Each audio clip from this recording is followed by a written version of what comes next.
So guys, today we will going to complete H clustering. H clustering में जो हमारा main part होगा कि what is hierarchy clustering, how we actually do.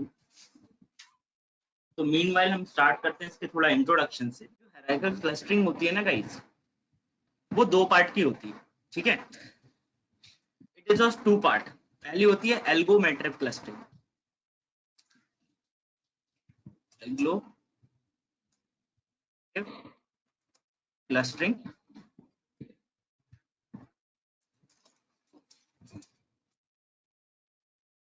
Second part होता है guys, उसको हम कहते हैं devices.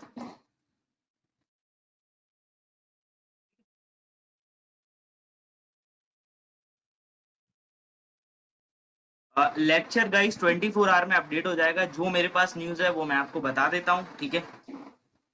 What the news the institution has given to me to give to all the student, that is 24 hour के बीच में आ जाएगा. कल बोला तो शायद दोपहर या शाम तक आ जाना चाहिए सारे लेक्चर्स, ठीक है. So it will be there on that particular. तो गाइस अब आप कहोगे सर ये एग्लोमेट्रिक क्लस्टरिंग और डिवाइसिव क्या होती है ना. आपके माइंड में आएगा सर ये दो तरह की है, हम किसके लिए फॉलो करेंगे. हम बेसिकली इसको फॉलो करते हैं.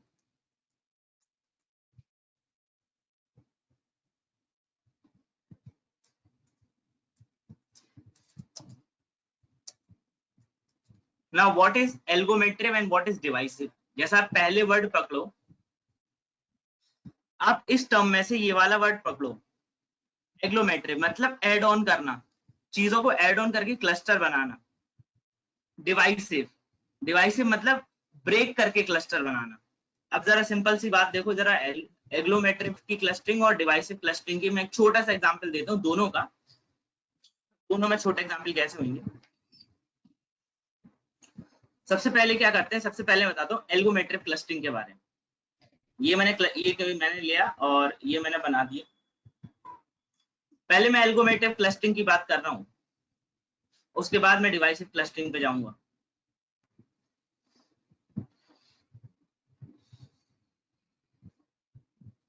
ठीक है.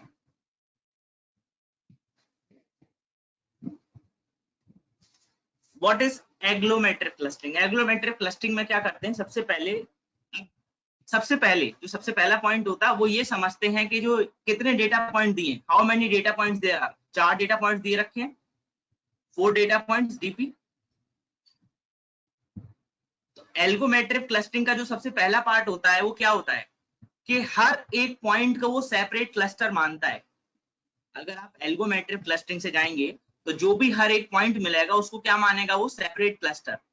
और अगर सेपरेट क्लस्टर मानेगा तो आप सिंपल सा यार एक रूल ये समझ पाओगे कि सर अगर ये सेपरेट क्लस्टर मान रहा है तो करेगा क्या ये यहाँ पे अभी स्टार्टिंग में अगर मैं सबको स्टेप 1 लिख दूं, स्टेप 1 S1 S2 S3, ये इंटरमीडिएट स्टेज है, S4, ठीक है. तो इसको इसने क्या माना, 4 क्लस्टर है. तो स्टेज वन में कितने क्लस्टर बनेंगे गाइस, 4 क्लस्टर बनेंगे, 4 क्लस्टर्स.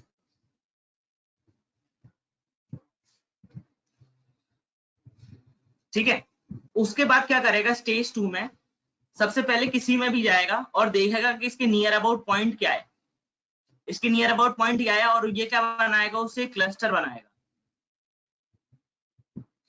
अब इसमें कितने क्लस्टर बनेंगे भाई, एक क्लस्टर ये और 2 ये क्लस्टर. कितने क्लस्टर बचे, 3. अब सेकंड वाले में क्या करेगा, कहेगा भाई ये वाले पॉइंट्स एक दूसरे के काफी क्लोज हैं तो ये एक दूसरे से क्लस्टर बनाएंगे. टोटल क्लस्टर क्या बने, 2. एड ऑन हो रहा है ना, क्लस्टर की वैल्यू डिक्रीज हो रही है ना. और फाइनली क्या होगा, वो कहेगा यार ये 2 भी क्लस्टर है, हम इनको भी एक ही फॉर्म में बना सकते हैं. तो वो क्या कहेगा, इनके ओवरऑल एक क्लस्टर बना देगा.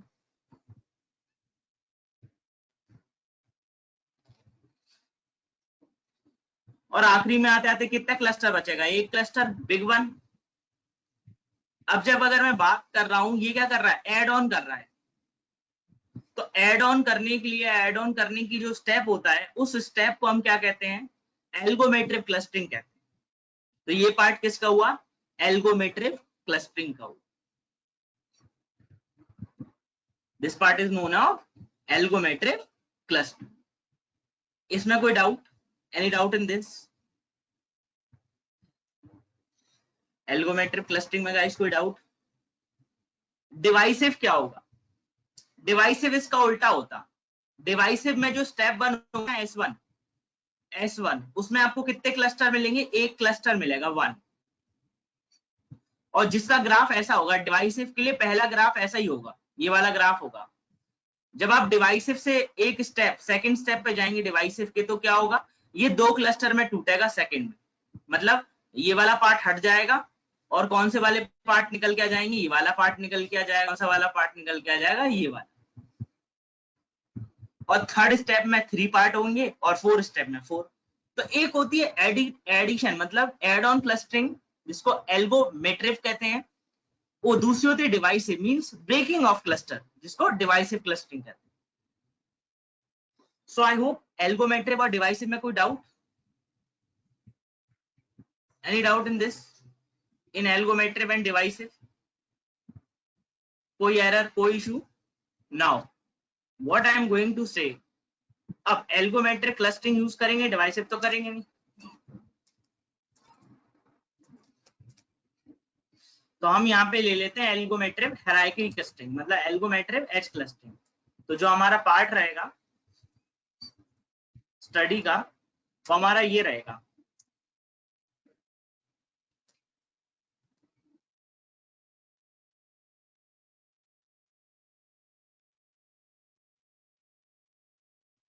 हमारा पार्ट ये रहेगा गाइस। इसमें जो सबसे पहला चीज होगी वो होगा डेंडोग्राम। डेंडोग्राम यहाँ पे क्या डिफाइन करेगा? Optimum number of model. और यहाँ पे हम जो क्लस्टरिंग यूज करेंगे वो करेंगे एज क्लस्टरिंग।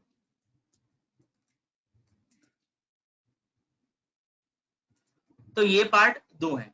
डेंडोग्राम क्रिएट कैसे करते हैं और बनते कैसे होंगे, तो चलो हम उस पर चलते हैं। डेंडोग्राम बनते कैसे, या डेंडोग्राम से हम ऑप्टिमम नंबर ऑफ क्लस्टर पता कैसे करते हैं, ठीक है। नाउ मैं एक डेटा लेता हूं, ये मैं एक छोटा सा डेटा लेता हूं और इससे हम डेंडोग्राफ बनाएंगे, ठीक है। ये हमारे पास एक पॉइंट दे रखा है P1, ये एक P1 पॉइंट दे रखा है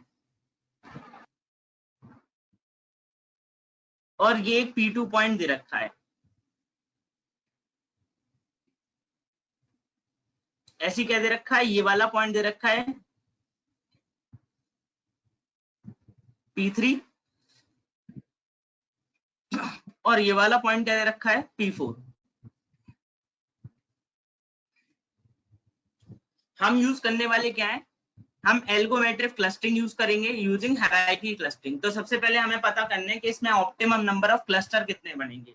अगर एल्गोमेट्रिक से जाएंगे तो फाइनल क्लस्टर किस पे एंड होगा? एक क्लस्टर पे। बट हमें यहाँ पे पता करना है कि इस पे यहाँ पे ऑप्टिमम नंबर ऑफ क्लस्टर की वैल्यू होगी क्या। तो हम क्या क्रिएट करते हैं? हम इसमें डेंडोग्राम क्रिएट करते हैं। डेंडोग्राम मतलब कुछ एक्स और वाई पे ऐसा प्लॉट बनता। ये आपका एक्स एक्सिस होता है, ये आपका वाई एक्सिस होता है। एक्स एक्सिस पे आप पॉइंट डिफाइन करते हो कि ये P1 पॉइंट है, ये P2 पॉइंट है, ये P3 पॉइंट है और ये P4 पॉइंट है। और वाई एक्सिस पे आपका होता है इक्विलिडियन डिस्टेंस। इक्विलिडियन डिस्टेंस मतलब दो पॉइंट के बीच का डिस्टेंस, मतलब इसके और इसके बीच का डिस्टेंस। ये कैसे नापते हैं? इक्विलिडियन डिस्टेंस के नाम से नापते हैं। तो ये आप जो प्लॉट बनाएंगे एक्स और वाई, जिसमें वाई इक्विलिडियन डिस्टेंस होगा और एक्स में सारे पॉइंट दे रखे होंगे, इस ग्राफ को कहते हैं डेंडोग्राम। अब डेंडोग्राम का एक्चुअल फिगर कैसा दिखता है, चलिए उसको देखते हैं।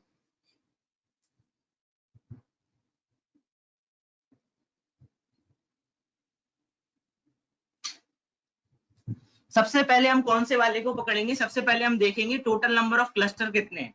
तो ये हमारा हुआ 0, इक्विलिडियन डिस्टेंस हुआ 0। ये सपोज करो कुछ इक्विलिडियन डिस्टेंस हुआ, ये कुछ इक्विलिडियन डिस्टेंस हुआ। ये कुछ इक्विवेलेंट डिस्टेंस हुआ, ये कुछ इक्विवेलेंट डिस्टेंस हुआ।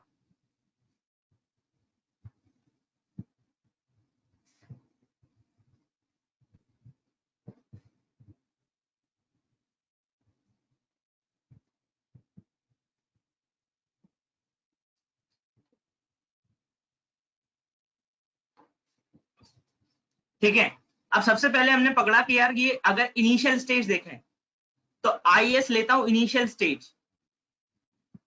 इनिशियल स्टेज में कितने क्लस्टर हैं? 4। सबसे पहली स्टेज 1S, फर्स्ट स्टेज। यहां पर कितने क्लस्टर बनेंगे? 3। तो हमने क्या करा, हमने इन पॉइंट को देखा और इन पॉइंट के बीच में इक्विवेलेंट डिस्टेंस क्या है? कुछ आया 1 यूनिट। ठीक है, मैं कहता हूं 1 यूनिट इनके बीच में इक्विवेलेंट डिस्टेंस है, इनके बीच में 2 यूनिट इक्विवेलेंट डिस्टेंस है। तो हम क्या करेंगे, इनको एक क्लस्टर बनाएंगे। अब एक क्लस्टर बनाएंगे तो कैसे बनाएंगे भाई? इनका क्लस्टरिंग जो पॉइंट होगा वो कुछ ऐसा होगा। आप कहोगे सर इनको ऐड कर दो, मतलब एक साथ इनको ऐसा कर दो, ये बन गया। तो हम क्या करेंगे, इन दोनों पॉइंट को जोड़ेंगे कितने? उस पर्टिकुलर इक्विवेलेंट डिस्टेंस के रिस्पेक्ट में। ये दोनों पॉइंट जुड़ गए। पहला डेंडोग्राम का पहला स्ट्रक्चर तैयार हुआ। उसके बाद पहुंचा स्टेज सेकंड पे 2S। 2S में उसने कहा फिर सेकंड पॉइंट पे पहुंचो और इक्विवेलेंट डिस्टेंस देखो और इन दोनों का करो मैच कर दो, एक क्लस्टर बना दो। एक क्लस्टर बन गया। अब इनका इक्विवेलेंट डिस्टेंस भाई इससे तो ज्यादा ही है। ठीक है, तो ये वाला पॉइंट यहाँ पे ऐड ऑन हो गया, सेकंड बन गया। उसके बाद कितने बचे यहाँ पे? 2। इनिशियल स्टेज, ये सेकंड स्टेज, ये third stage, fourth stage S4। S4 में नंबर ऑफ क्लस्टर कितने बचेंगे? 1। तो उसने देखा कि यार, अब आप कहोगे सर ये तो दोनों क्लस्टर हैं, इन दोनों क्लस्टर से कहां से देखें? सेंट्रॉइड पॉइंट से देखें डिस्टेंस, मतलब या तो हम सेंट्रॉइड पॉइंट से देखें या तो हम इनके नियर बाय पॉइंट से देखें या फार अवे पॉइंट से देखें। तो कहां से देखें? तो वो आपको देखने की जरूरत नहीं है, वो डेंडोग्राम की एल्गोरिथम खुद देख लेगी। तो यहाँ पर क्या होगा, ये पूरा का पूरा एक सिंगल क्लस्टर में कंफाइंड हो जाएगा। ठीक है, और ये कितना रहेगा? इक्विवेलेंट डिस्टेंस देखेगा तो ये कहेगा कि भाई ये कोई इक्विवेलेंट डिस्टेंस ये वाला होगा। यहाँ पे ये दोनों कंबाइन हो गए भाई। अब फाइनल क्लस्टरिंग में कितने बचे? एक क्लस्टर बचा, तो एक लाइन ही तो दिख रही है, फाइनल क्लस्टर बचा। तो ये जो फिगर होता है ना, इसको हम क्या कहते हैं? इसको हम कहते हैं डेंडोग्राम।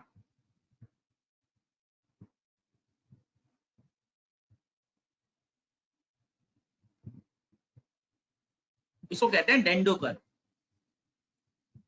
इसमें कोई डाउट गाइस? इस कर्व में कोई doubt? Any doubt in this particular curve?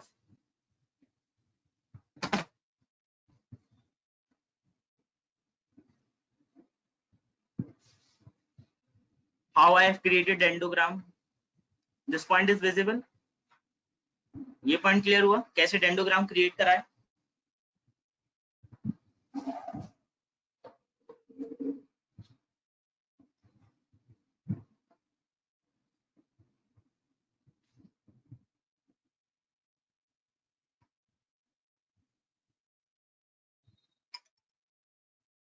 Okay, चलो तो अब मैं आपको एक वर्क देता हूं, आप लोग उसका डेंडोग्राम बना के दिखाइए मुझे।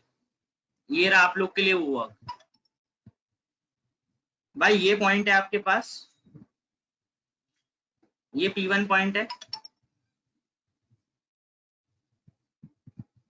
ये P2 पॉइंट है और ये P3 पॉइंट है। सेम वे में यहाँ पर P4 पॉइंट है, ये P5 पॉइंट है और ये P7 पॉइंट है, P6 है। चलो अब मुझे जरा डेंडोग्राम बनाओ, और डेंडोग्राम अगर आपका वैसे ही आता ओके है। उसके बाद मैं आपको क्या बताऊंगा, इसमें ऑप्टिमम नंबर ऑफ क्लस्टर कैसे पता करते हैं। चलिए देखिए जरा। सो आई होप सबका बन चुका होगा डेंडोग्राम।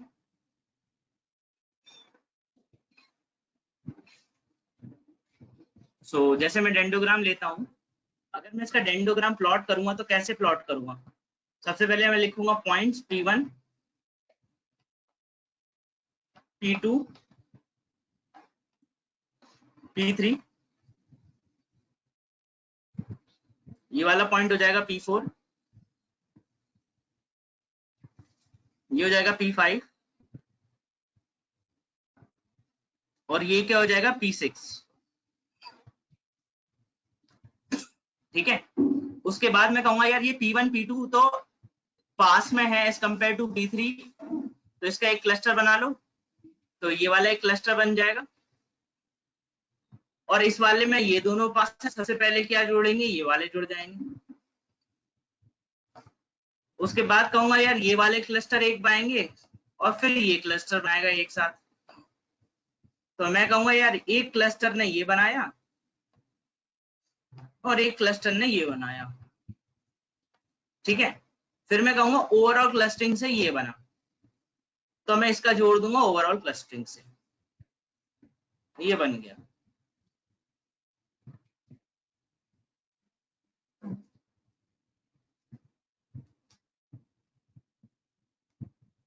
सबका डायग्राम यही आ रहा था, यस और नो? नाउ अब पता कैसे करते हैं कि ऑप्टिमम नंबर ऑफ क्लस्टर होगा क्या। आप क्या करते हो, आप देखो, आप ये वर्टिकल लाइन, कोई एक वर्टिकल लाइन पकड़ते हो और देखते हो क्या कोई उसको हॉरिजॉन्टल लाइन कट तो नहीं कर रही। मैंने सपोज करो ये वाली वर्टिकल लाइन पकड़ी, let me change the colour of the particular pen, में पेन का कलर चेंज कर लेता हूँ। ओके, आपने ये वाली वर्टिकल लाइन पकड़ी, सपोज करो ये वाली वर्टिकल लाइन पकड़ी आपने, ठीक है, आपने कही ये सबसे बड़ी लाइन है, बट यहाँ पे देखो, यहाँ पे ये वाली लाइन को अगर एक्सटेंड करूँ तो ये लाइन कट हो जाएगी यहाँ पे, और सेम वे में ये वाली लाइन भी यहाँ पर इसको ये कट कर दे रहा है।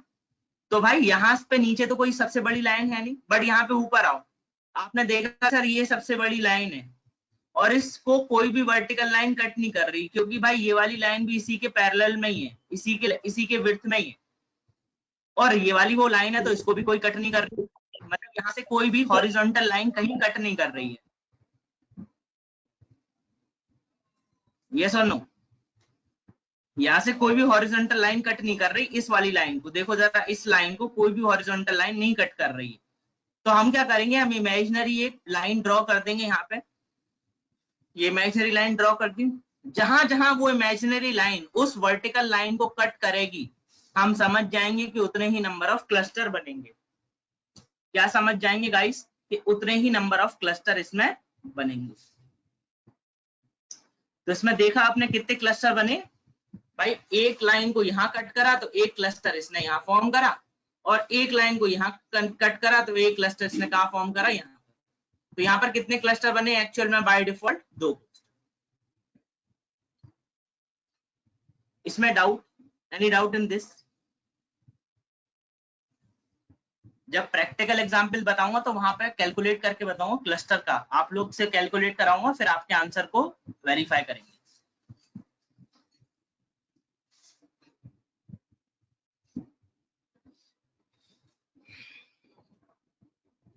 तो चले वेरिफिकेशन की तरफ।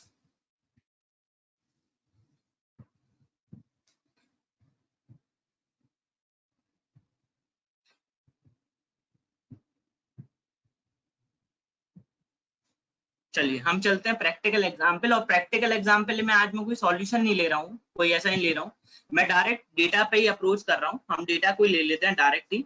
तो लास्ट टाइम शायद हमने एक मॉल वाले डेटा पे लिया था, तो हम उस मॉल वाले डेटा पे ले लेते हैं। एक सेकेंड, ये रहा, where is that particular data,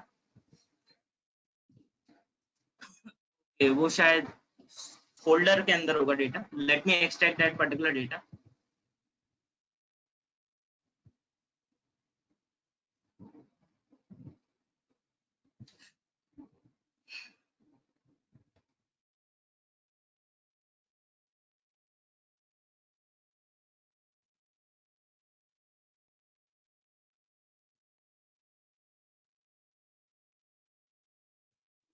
I will import numpy np and import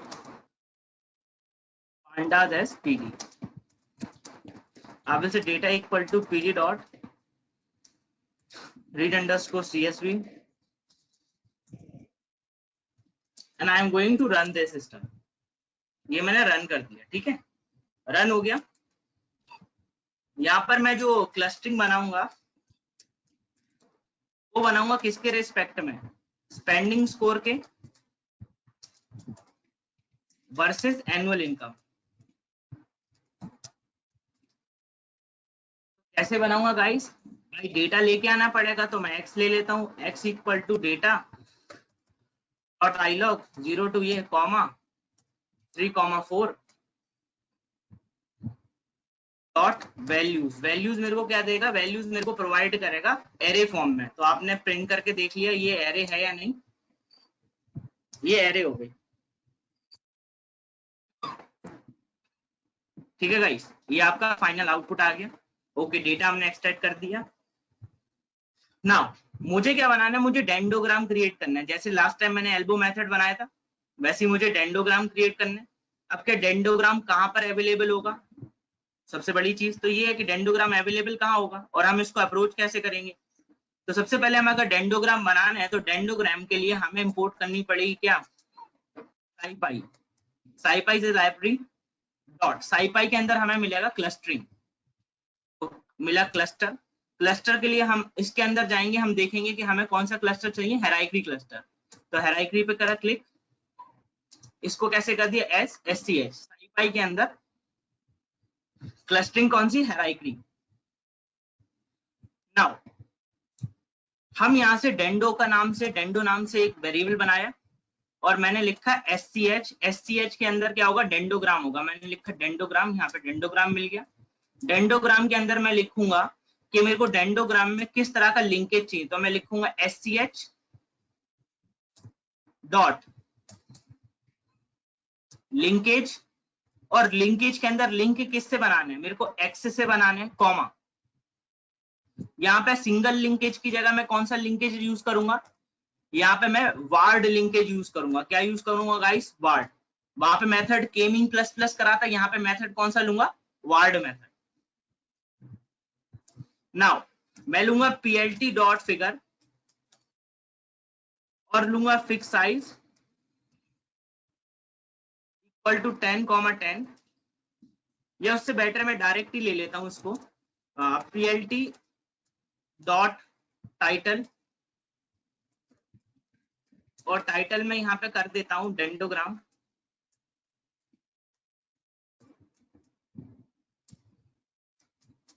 PLT dot level,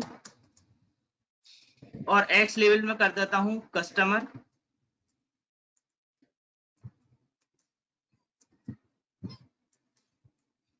और यहाँ पर एक्स पे लगा रहे हैं तो यहाँ पे एक्स मेरा स्मॉल है, आप जानते ही हो। पीएलटी डॉट वाई लेवल, और वाई लेवल में हम लेते हैं equilibrium distance, ED stand for equilibrium distance, and PLT dot तो मैटप्लॉटलिब इंपोर्ट कराना था तो क्या कर लेंगे, import,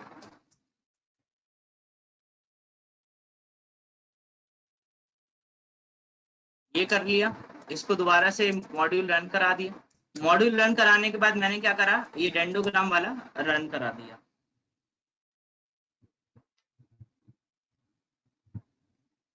wait for a while, it will create the dendrogram, और डेंडोग्राम आपके सामने जैसे हमने डेंडोग्राम सुनाए थे उसी तरह से आएंगे, पर टाइम लेगा। Let wait for a while. Now here is the dendro curve, दिख रहा है आप लोग को dendrogram, this is the dendrogram. अब ये डेंडोग्राम छोटा सा है, so what I will do, I am going to save this particular image। मैं इस इमेज को सेव कर लेता हूँ डेस्कटॉप पर।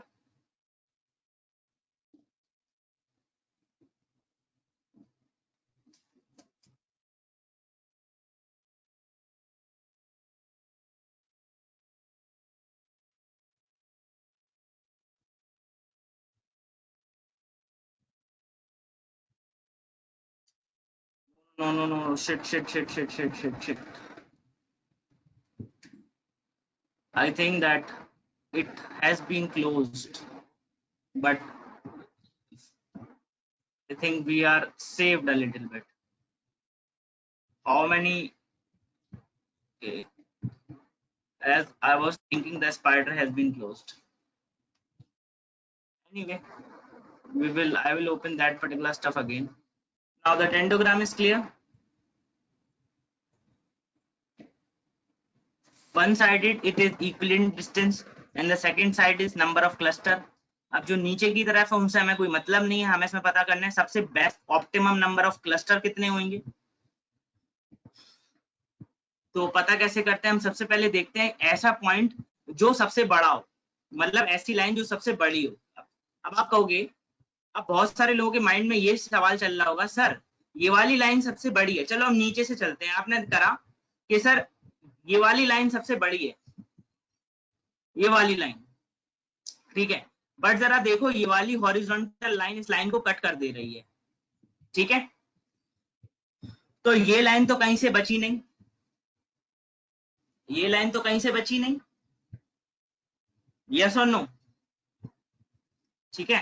फिर आप कहोगे सर ये सबसे बड़ी लाइन है, भाई ये सबसे बड़ी लाइन है आप कहोगे। मैं कहूंगा यार सिंपल सी, देखो यार ये वाली लाइन को अगर ऊपर से एक्सटेंड करूं तो ये तो इसको भी कट कर दे रही ना, तो ये वाली लाइन बची ना ये वाली लाइन बची। आप कहोगे सर उसके बाद ये वाली लाइन तो बची ना, भाई इसको जरा एक्सटेंड करो, ये भी कट गई, ठीक है। आप कहोगे सर ये वाली लाइन देखें, ये वाली लाइन, मैं कहूंगा यार ये वाली लाइन तो इससे भी कट गई, सारी लाइन, ये सारी लाइन तो इनसे कट गई, ठीक है। आप कहोगे सर हमारे पास ना ये वाली लाइन बची है, ये वाली सबसे बड़ी, तो मैं कहूंगा यार जरा देखना ये तो इससे कट गई है और ये सारे क्या एक ही पॉइंट पर है सारे के सारे। हमारे पास बची कौन सी लाइन? ये वाली लाइन बची है जो कट रही है, सबसे बड़ी लाइन हमारे पास यही बच रही है, which is not cutting by any of the line, यही लाइन बची है। तो हम क्या करेंगे, इस लाइन से क्या करेंगे, एक इमेजिनरी लाइन पास करेंगे और वो जहां जहां लाइन को कट करेगी हम उसी को क्या मानेंगे, नंबर ऑफ क्लस्टर। तो एक क्लस्टर ये मिला, एक ये मिला, एक ये क्लस्टर मिला, एक क्लस्टर ये मिला और एक क्लस्टर ये मिला। तो यहाँ पे P ऑप्टिमम कितने आ रहे हैं, number of cluster equal to 5। P optimum number of cluster की वैल्यू कितनी आ रही है, 5। एक सेकंड गाइस जरा मैं देख लूं। Yes it has been completely wiped off, वो हमारा सारा का सारा जो हमने लिखा था डेटा वो जा चुका है, because I am not save that particular file, मैंने फाइल सेव नहीं करी थी, बट वो तो एक सेकंड में आ जाएगा, उसका कोई दिक्कत नहीं है। ये पॉइंट क्लियर हुआ, ये कैसे आए ग्राफ, डेंडोग्राम यहाँ पर कैसे क्रिएट हुआ, नंबर ऑफ ऑप्टिमम क्लस्टर कैसे मिले, दिस हैज क्लियर, ये क्लियर हुआ guys.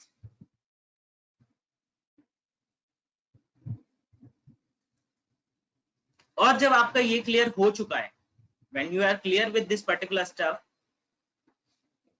so now we can make our clustering algorithm। अब हम algorithm पे अप्रोच कर सकते हैं।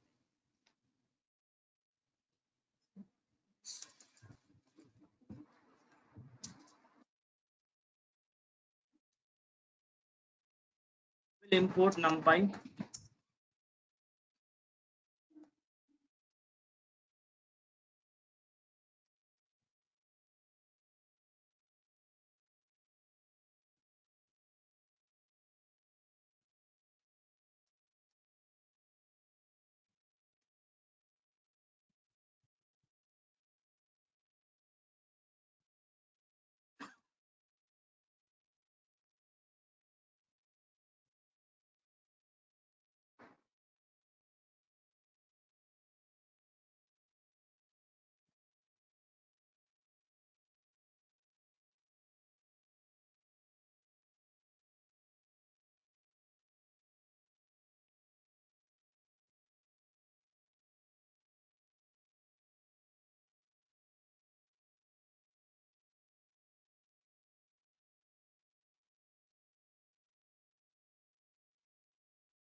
scipy dot cluster dot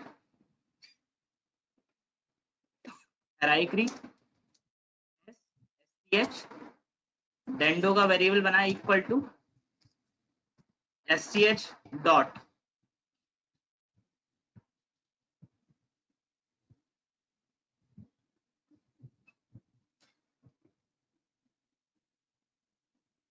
method जो हम यूज करेंगे वो कौन सा यूज कर रहे हैं cs से डेंडो वाला। तो हम यहाँ पे लिख देते, खुद ही नहीं आ रहा है तो यहाँ पे हम लिख देते हैं dendrogram ch dot linkage x comma method equal to word now plt dot title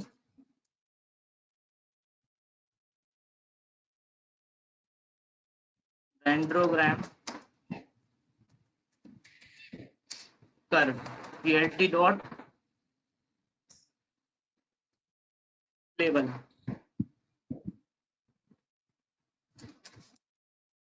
data points plt dot y labels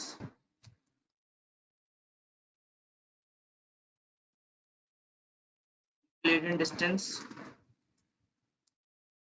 plt dot show and I'm going to run this stuff.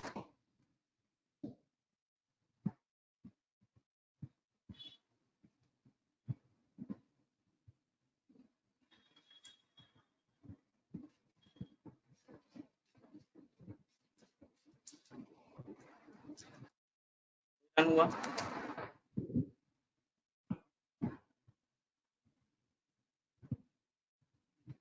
What it is saying from scipy dot cluster dot hierarchy as sch सही तो है, क्या लिख गलत कर दिया।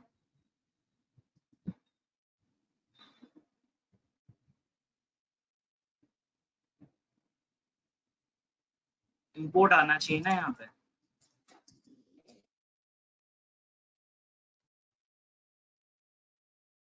Method ward की जगह सिंगल w आना था तो वार्ड कर देते हैं।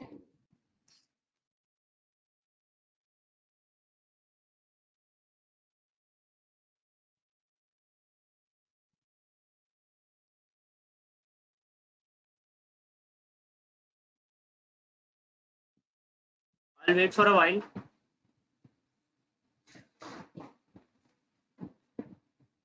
डेंडोग्राम क्रिएट हो गया। पता पड़ गया हमें क्या, ऑप्टिमम नंबर ऑफ क्लस्टर की वैल्यू कितनी आ रही 5। अब हम लिखेंगे फ्रॉम sklearn डॉट क्लस्टरिंग या क्लस्टर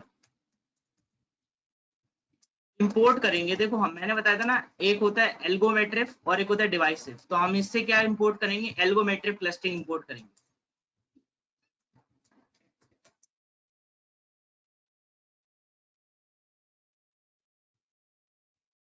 इंपोर्ट कर ली। उसके बाद क्या करेंगे, मैं एक मॉडल बना सकता हूं। तो मैंने लिख दिया मॉडल इक्वल टू, ये एल्गोमेट्रिक क्लस्टरिंग है, इसको कॉपी कर दिया, यहाँ पर मैंने इसको पेस्ट कर दिया, ये यहाँ पर ये आ गया। And back to that now इसके अंदर बोलूंगा सबसे पहले कि नंबर ऑफ क्लस्टर की वैल्यू कितनी होगी। तो n underscore cluster equal to 5 comma affinity मतलब आप कौन सी मैट्रिक्स यूज कर रहे हो। इसमें एफिनिटी वाली में कौन सी मैट्रिक्स यूज कर रहे हैं गाइस, हम यूक्लिडियन तो यूक्लिडियन लिख देंगे EUCLIDEN Euclidean comma linkage.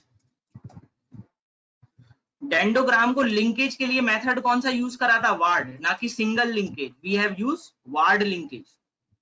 Now ये हो गया। अब y अंडरस्कोर प्रिडिक्ट वाले में क्या कर देंगे, equal to hc dot fit predict.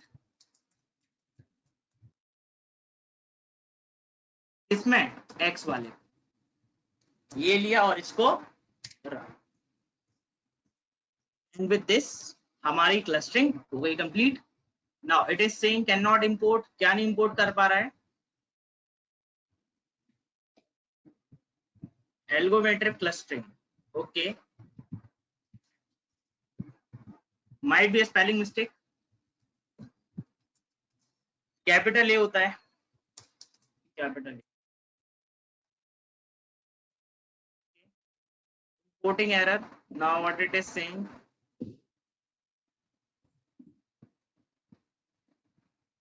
AGGLO LO एग्लो,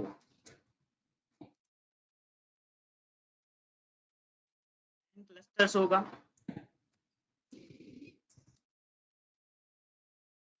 HC dot fit means model dot fit करना था, ना कि hierarchy.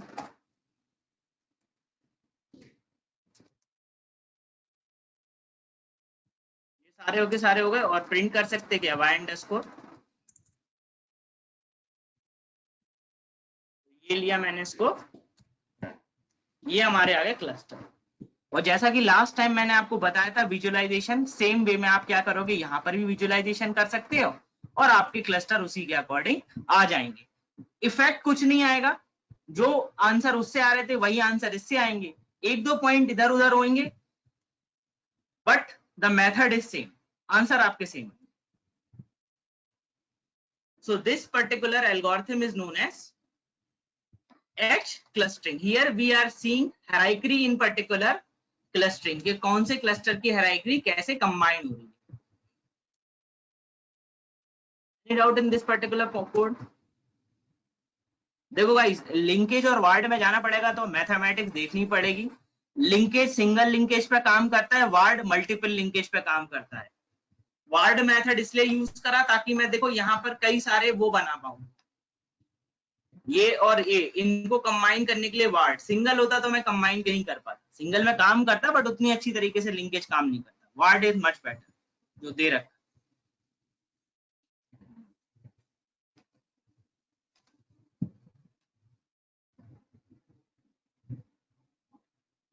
This point is clear.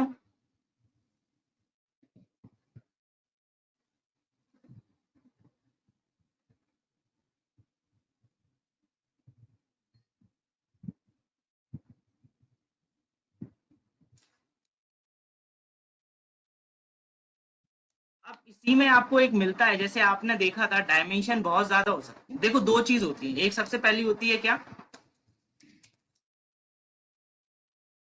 Feature selection, और दूसरी होती है फीचर एक्सट्रैक्शन।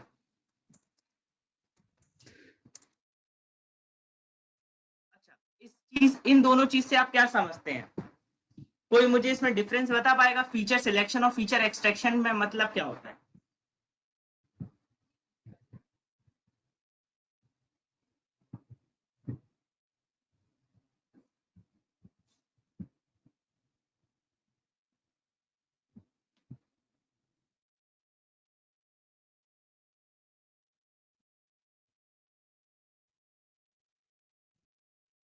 तो अगर मैं आपसे बात करूं फीचर सिलेक्शन की, तो आप फीचर सिलेक्ट करते हो कि कौन सा वाला वेरिएबल कितना ज्यादा इंपॉर्टेंट है। जैसे हमने देखा था ऑर्डिनरी लीस्ट स्क्वायर में किसकी वैल्यू कंपेयर करा के, पी वैल्यू कंपेयर करा के, याद आया, पी वैल्यू कंपेयर कंपेयर करा करा के हमने क्या देखी थी, मल्टीवेरिएट क्लासिफिकेशन, मल्टीवेरिएट एनालिसिस करी थी और उसमें पी वैल्यू देखी थी, पी वैल्यू कंपेयर करके हमने क्या करे थे, फीचर को सिलेक्ट करा था कि ये फीचर हमारे लिए इंपॉर्टेंट है, ये फीचर हमारे लिए बेकार है। वो प्रोसेस होता है फीचर सिलेक्शन।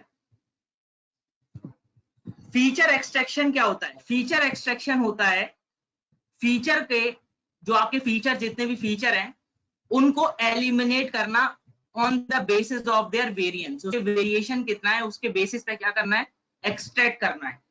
मतलब आपके पास जैसे डायमेंशनलिटी काफी ज्यादा आ जाती है, जैसे काफी ज्यादा वेरिएबल है और उनमें काफी ज्यादा वेरिएशन है, मतलब डायमेंशनलिटी ज्यादा है, तब आप कैसे फीचर्स को एक्सट्रैक्ट करते हैं वो हमारा आता है फीचर एक्सट्रैक्शन में। और अनसुपरवाइज मशीन लर्निंग का एक पार्ट ये भी होता है जिसको कहते हैं dimensionality reduction.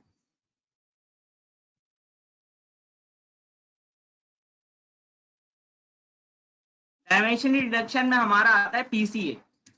PCA stand for principal component analysis.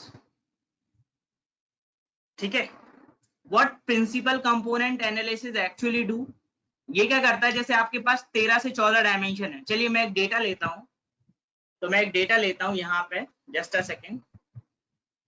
जैसा कि मैं एक वाइन वाला डेटा सेट लेता हूँ, ठीक है, तो वाइन डेटा सेट लेता हूँ, तो मैं यहाँ से ले सकता हूँ यूसीआई से। So just let me open UCI repository.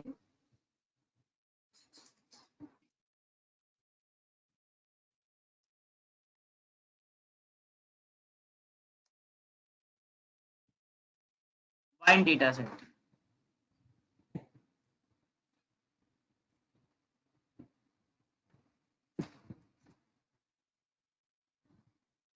ये वाइन डेटा सेट वाले पे क्लिक कर लिया।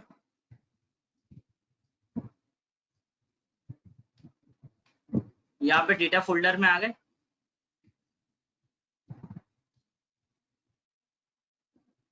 ओके, शायद ये वाला डेटा हट चुका है शायद अभी यहाँ से। Yes, data folder does not exist which means it has been removed.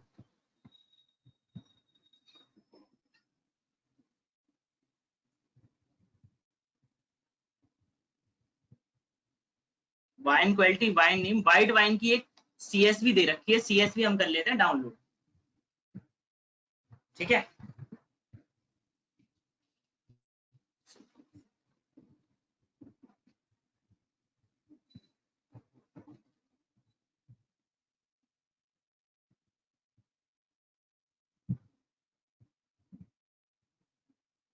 I think wine CSV download.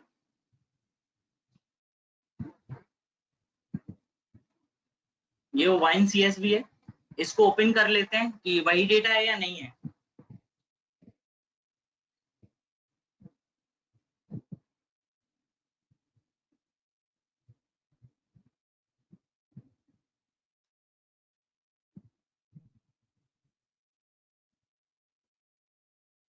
Okay, ये सारा वही डेटा है, बट अब यहाँ देख पा रहे होगे कि ये डेटा तो एक के अंदर ही है। ये सारा का सारा डेटा किसके अंदर आ गया, सिंगल के अंदर आ गया। जरा देखना जरा यहाँ पे, ये तो सिंगल के अंदर आ गया पूरा का पूरा डेटा, और ये सारा सिंगल में ही है। Yes or no? आप क्या करोगे, आप लोगे इसको, क्या कर लोगे, ये कर लोगे, सिलेक्ट कर लिया, डेटा पे गए, और यहाँ पे text to columns, fixed value, back आए एक second, delimiters not fix value, comma separated delimiters, space separated, tab separated, other. एक सेकंड में देख लेता हूँ, सेमी कॉमा, ओके, ये सेमी कोलन थे जिनसे सेपरेट करना था। Next, finish. Now can you see that I have what I have done? I have separated all the columns into separate single values. पहले सब सिंगल कॉलम में थे, wine data set already है, वहां से भी ले सकते हैं, मैंने यहाँ से डाउनलोड कर लिया। ठीक है, तो यहाँ से इसको सेट करा जा सकता है। इसको कर देते हैं कंट्रोल एस, ये सेव कर लेते हैं, और इसकी फाइल नेम ले लेते हैं यहाँ से। इसका लोकेशन आ गया, इस लोकेशन को कर लेते हैं कॉपी, और यहाँ पर आ जाते हैं अपने सिस्टम। यहाँ पे डेटा इक्वल टू लिखते हैं pd डॉट अंडरस्कोर csv,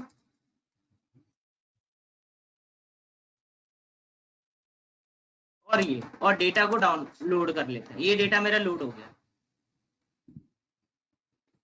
ठीक है, जब मेरा डेटा लोड हो चुका है तो मुझे पता है डेटा के अंदर कुछ कैटेगरीज देखिए, जरा देख लो डेटा में क्या है। डेटा में सारी की सारी वैल्यूज किसकी हैं, टेक्स्ट वैल्यूज हैं या न्यूमेरिक वैल्यूज हैं। आई होप सारी की सारी न्यूमेरिक वैल्यूज हैं, तो क्लीनिंग करने की तो कोई जरूरत है ही नहीं।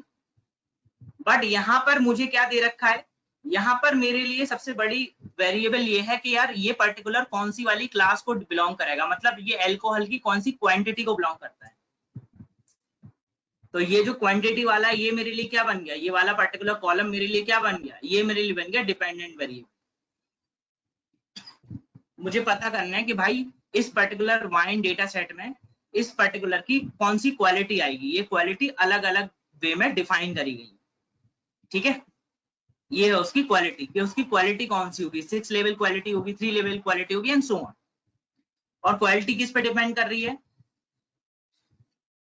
एसिडिटी पे डिपेंड कर रही है, वॉलेटाइल एसिड पे डिपेंड कर रही है, सिट्रिक लेवल पे डिपेंड कर रही है, रेसिडुअल ऑफ शुगर पे डिपेंड कर रही है, क्लोराइड पे डिपेंड कर रही है, सल्फर डाइऑक्साइड पे डिपेंड कर रही है, टोटल सल्फ्यूरिक कंटेंट पे डिपेंड कर रही है, डेंसिटी पे डिपेंड कर रही है, पीएच पे डिपेंड कर रही है, सल्फेट पे डिपेंड कर रही है, अल्कोहल पे डिपेंड कर रही है कि इसमें अल्कोहल कंटेंट कितना होगा। उसके बेस पे हमें क्वालिटी पता करनी है। तो इसमें क्लीनिंग का तो कोई काम होगा नहीं, बट आप जानते हो यहाँ पर देखना जरा डेटा सेट में हर एक वैल्यू काफी काफी ज्यादा, देखो जरा अगर मैं यहाँ पे डेंसिटी को देखूं, डेंसिटी वाले कॉलम को देखूं, तो डेंसिटी वाले कॉलम को अगर मैं यहाँ पे देखता हूँ, जरा एक सेकंड इसको थोड़ा कलर कर दे रहा ताकि आप कंपेयर करने में आसानी हो जाए आप लोग को। डेंसिटी और सल्फर डाइऑक्साइड वाले में देखो जरा, एक वैल्यू पॉइंट में है और जो दूसरी वैल्यू आ रही वो किस में है, वो एक्चुअल न्यूमेरिकल वैल्यू में, वो काफी बड़े न्यूमेरिकल वैल्यूज है या नहीं। तो गाइज आपके माइंड में ये नहीं आया कि सर ये वैल्यूज तो काफी स्ट्रॉन्ग है और ये बड़े हैं, और अगर हम इनको एक लेवल में नहीं लाए, अगर हम इनको सिंगल लेवल में नहीं लाए, तो सर ये हमारे लिए काफी ज्यादा इशू क्रिएट कर देंगे, यस और नो। तो हमें क्या करना पड़ेगा, हमें स्टैंडर्ड स्केलिंग यूज करनी पड़ेगी। तो पहले सबसे पहले मैं आता हूं, मैं पहले एक्स और वाई को डिवाइड करता हूं, और जैसे मैं यहाँ पर आया, मैंने यहाँ से क्या लिया, मैंने सबसे पहले यहाँ पे एक्स लिया, तो मैं इसको कैपिटल एक्स ले लेता हूँ और इसको कैपिटल वाई ले लेता हूँ। तो मैं यहाँ पे कैपिटल एक्स में आया, मैंने यहाँ पे एक्स में क्या लिखा, पहले मैंने लिखा डेटा डॉट, लिखा आई लॉग भाई 0 से ऑल, कॉमा कहाँ से चाहिए, 0 से 13 तक चलना है, ठीक है, डॉट वैल्यूज। नीचे वाले में इसको कॉपी कर लेता हूँ, नीचे आके कर देता हूँ पेस्ट। इसमें क्या चाहिए मुझे, यहाँ से केवल कौन सा वाला चाहिए, 13 वाला चाहिए, ये वैल्यूज और ये रहा। व्हाट हैपेंड यहाँ पे,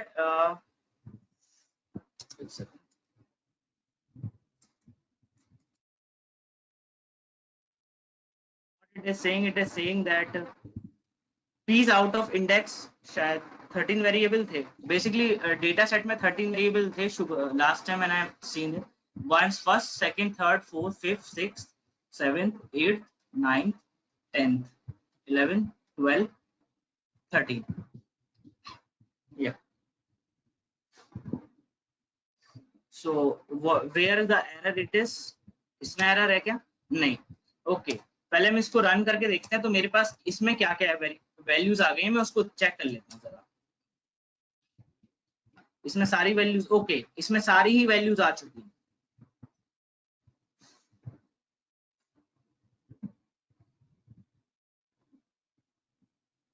और देखो यहाँ पे कॉमा सेपरेटेड फाइल तो है, बट यहाँ पे देखो सेमी कोलन से सेपरेट हो रहे हैं कि नहीं हो रहे हैं, किससे सेपरेट हो रहे हैं, सेमी कोलन से, यस और नो।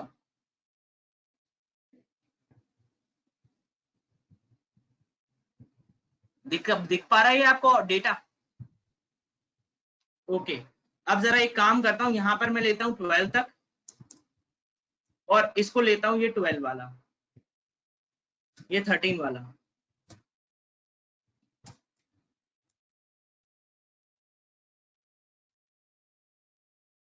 इसमें आया क्या 13, ओके 12 होंगे जहां तक है, ये 12 वाला लेता हूँ, इसको 11 लेके देखते हैं।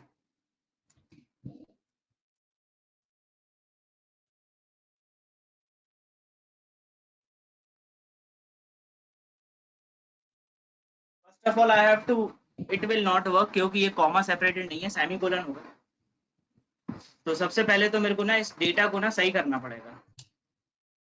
पहले डेटा लिया, डेटा प्रिंट करके देखता हूँ डेटा क्या आ रहा। डेटा मेरा ये आ रहा और ये सही डेटा नहीं है गाइस। यस और नो, ये क्या सही डेटा है? क्या डेटा फ्रेम ऐसा आता है? नहीं, ये तो सारे के सारे एक रो कर दी, बाकी सारे कॉलम्स हो गए। इसका मतलब है ये वाली फाइल सेव नहीं हुई है। यस, फाइल सेव करनी थी, सेव हो चुकी है अब फाइल, और अब फाइल को रीड करते हैं फिर से। अब ये सही हो गया, इसलिए वहां पे क्या आ रहा था, एरर आ रहा था। एक्स और वाई ले लिया, X equal to Y equal to X ले लिया, यहाँ पे लिख दिया data dot iloc 0 to comma 0 to 13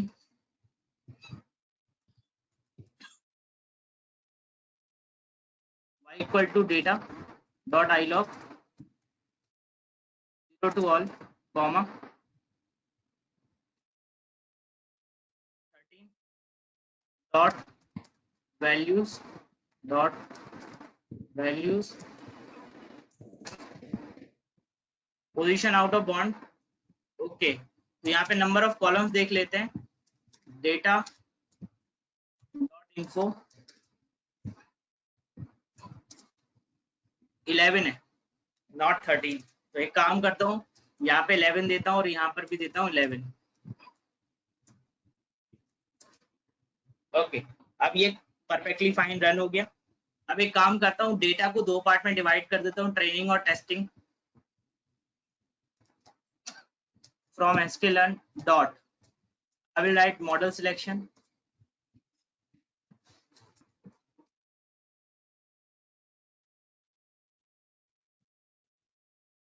I will import train underscore test underscore split, I will say x underscore train comma x underscore test comma y underscore train comma y underscore test equal to train underscore test underscore split x comma y comma, यहाँ पर हम ये ना देखें, हम यहाँ पे random state दे देते हैं इक्वल टू 42। नाउ ये वाला पार्ट लिया और इसको रन कर लिया। ये हमारा डेटा डिवाइड हो गया 25:45 के रेशियो में। आप जानते हो y को तो आपको कुछ करना नहीं है, स्प्लिट इसलिए कर रहे हैं ताकि हम ट्रेनिंग और टेस्टिंग कर पाएंगे। ये पीसीए किसका पार्ट है? पीसीए आधा पार्ट किसके अंदर है?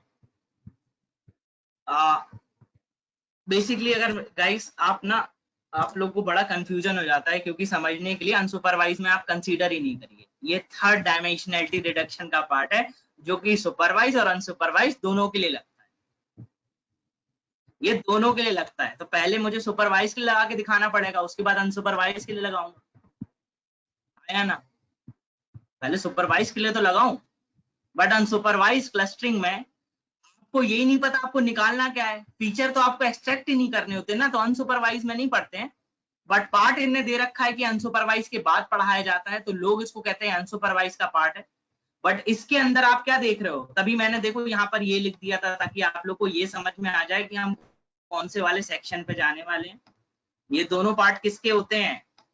सुपरवाइज मशीन लर्निंग के, क्योंकि यहाँ पे फीचर को एक्सट्रैक्ट करना है, फीचर को एलिमिनेट करना है। अनसुपरवाइज मशीन लर्निंग में ना तो हम फीचर को एक्सट्रैक्ट करते थे, ना फीचर को एलिमिनेट करते थे, हम बस अपने दो डेटा निकाल लेते थे, उसके बेस पे क्लस्टरिंग अप्लाई करते थे। नाउ अब आपको पता है आपके पास जो डेटा आ चुका है वो कैसा आया, एक्स और वाई में। अब आपके पास पता है आपके पास जो एक्स है वो कैसा है, वो काफी ज्यादा वेरिएशन में है। उसको यूनिफॉर्मिटी लाने के लिए मैं क्या करता हूं, मैं उसमें प्री प्रोसेसिंग ले लेता हूं, मैं उसकी प्री प्रोसेसिंग कर देता हूं। तो मैं लिखता हूं from sklearn dot pre processing import standard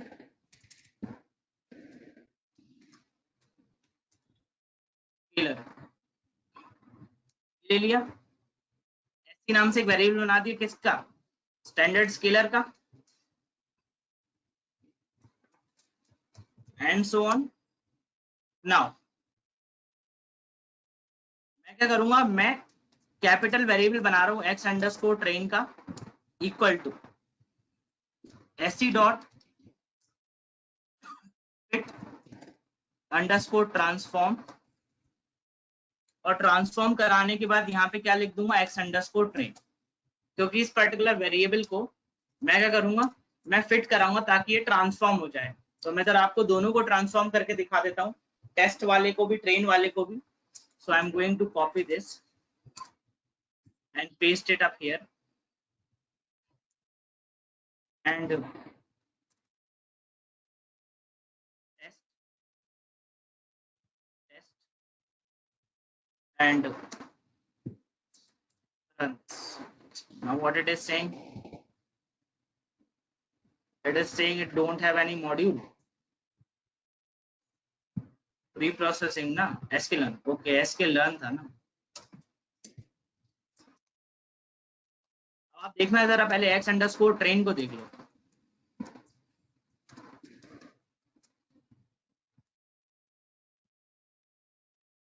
सारा का सारा डेटा कहाँ कन्फाइंड हो गया, 0 मतलब 1 2 पॉइंट्स वैल्यूज में आ गया, सारा का सारा डेटा यूनिफॉर्म स्केल में आ गया,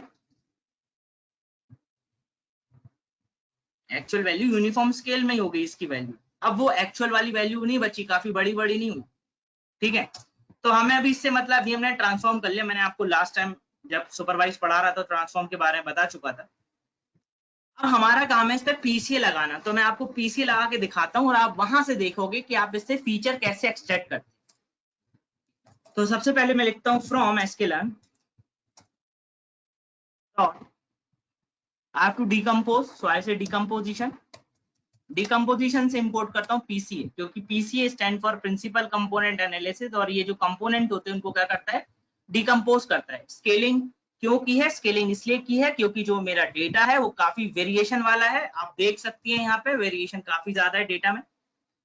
एक पॉइंट तो पॉइंट्स में दे रखे हैं, और एक जो पॉइंट दे रखे हैं वो किस में दे रखे हैं, 170 180, तो रेशियो प्रपोर्शन सेम करने के लिए उसको क्या करा मैंने, स्केलिंग कर दी। स्केलिंग करने के बाद मैं यहाँ पे आता हूँ और यहाँ पर एक वेरिएबल बनाता हूँ पीसीए का, तो ये स्मॉल पीसीए नहीं आता, कैपिटल पीसीए आता है। तो मैं स्मॉल पीसीए का एक वेरिएबल बनाता हूँ, मैं लिखता हूँ कैपिटल पीसीए, इसके अंदर लिखता हूँ n कंपोनेंट्स, कितने कंपोनेंट्स इंपॉर्टेंट हैं हमारे डिसीजन लेने के लिए। अभी यहाँ पे देता हूँ नन, क्योंकि मेरे को पता ही नहीं है कितने कंपोनेंट हमारे हैं एक्चुअल में, भाई यही नहीं पता ना कितने कंपोनेंट हैं, ऊपर 11 में से कितने हैं ये तो पता ही नहीं है, 12 में से टोटल कितने कंपोनेंट हैं। तो हम एक काम करेंगे, हम सभी कंपोनेंट को ले लेंगे। अब सभी कंपोनेंट को जब हम ले लेंगे तो हम क्या करेंगे, हम इसमें लिखेंगे एक्स अंडरस्कोर ट्रेन,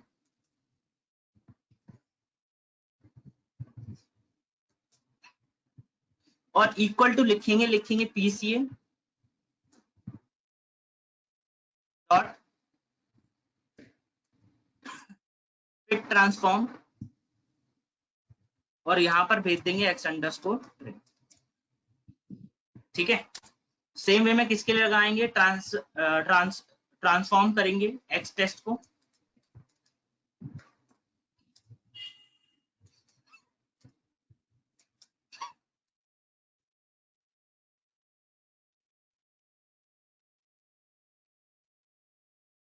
एंड उसके बाद क्या करेंगे, उसके बाद मैं लिखता हूं एक्सप्लेन अंडरस्कोर वेरिएंस नाम से एक वेरिएबल बनाया, और यहाँ पे लिख दिया PCA dot explain variance ratio,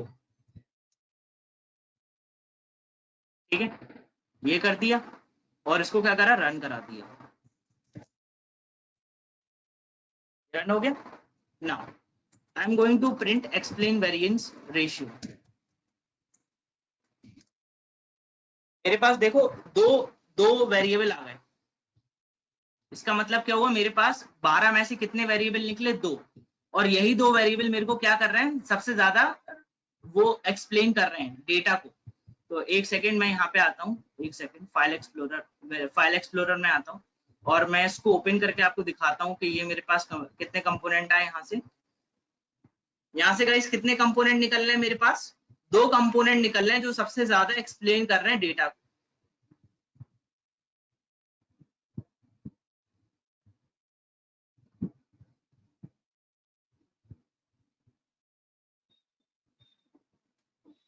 capital कर दो, ये कर दो।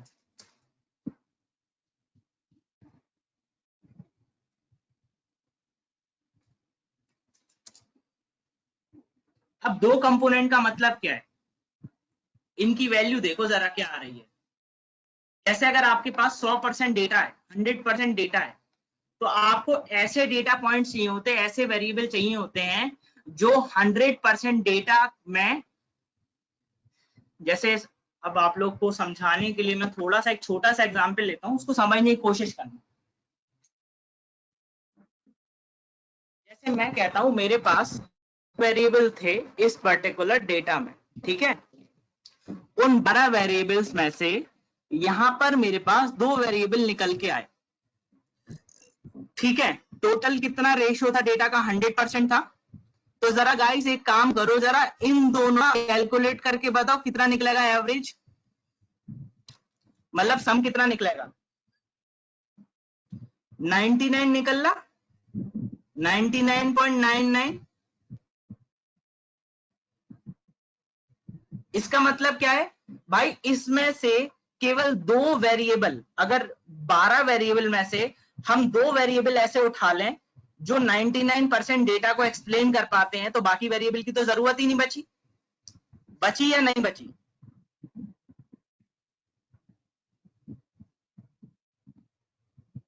भाई बाकी डेटा की तो जरूरत ही नहीं बची। चलो इसको एक दूसरे मेथड से मैं आपको बताने की कोशिश करता हूँ। Just a second, let me remove this.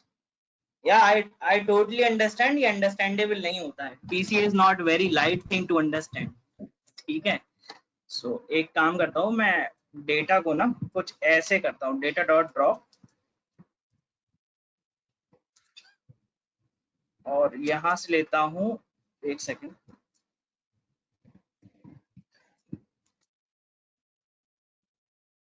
इसलिए बहुत सारे इंस्टीट्यूशंस में ना, कोचिंग्स में पीसीए नहीं लेते हैं। पढ़ाते इसलिए नहीं है क्योंकि समझ में नहीं आता है, बाकी सारी चीजें आ जाती है आराम से, बट पीसीए इतना आसानी से नहीं आता है।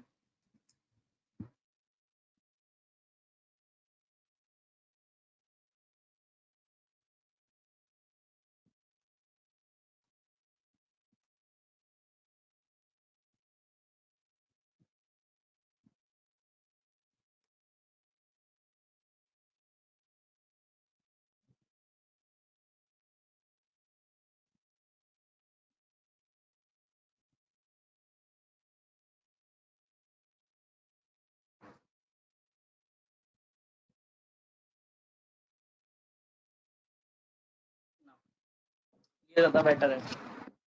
क्या होता है, कभी कभी 2 वेरिएबल ऐसे फंस जाते हैं जहां पे एक्सप्लेन नहीं हो पाता। अब जरा यहाँ पे देखना, एक्सप्लेन वेरिएंस, जरा यहाँ पे देखो, जरा इस पर्टिकुलर डेटा में आपके पास टोटल नंबर ऑफ वेरिएबल कितने थे? 11 थे। Yes or no? 11 थे कि नहीं थे?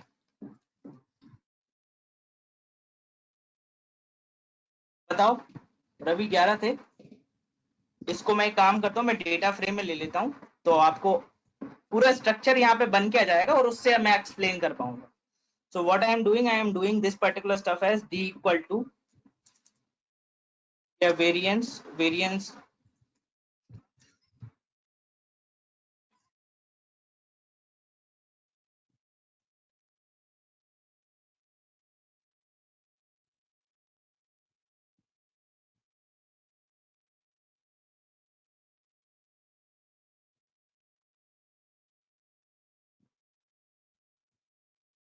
ये कर दिया, एंड डी को इसको मैंने प्रिंट करा दिया।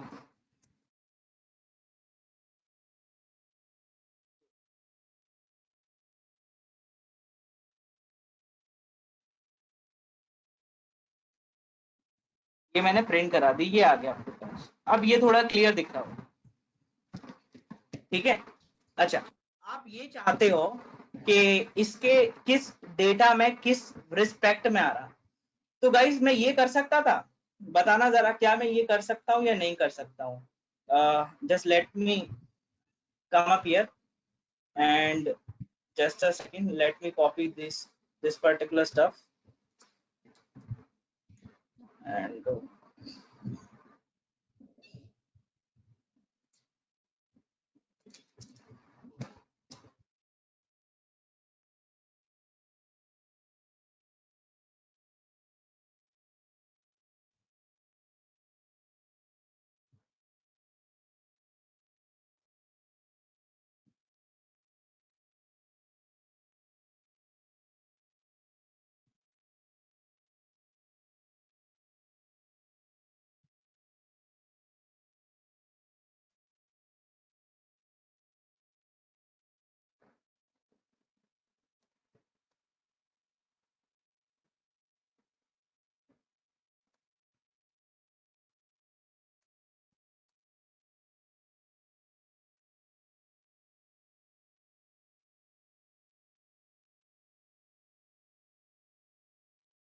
okay, just a second, I don't know कि what are the columns।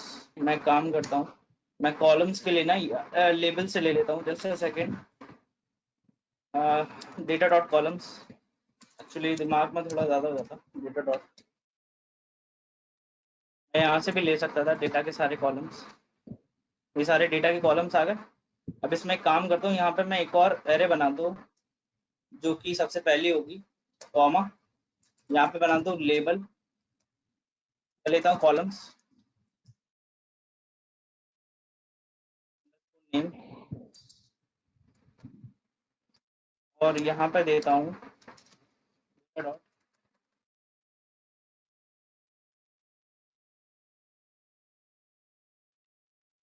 Must be array.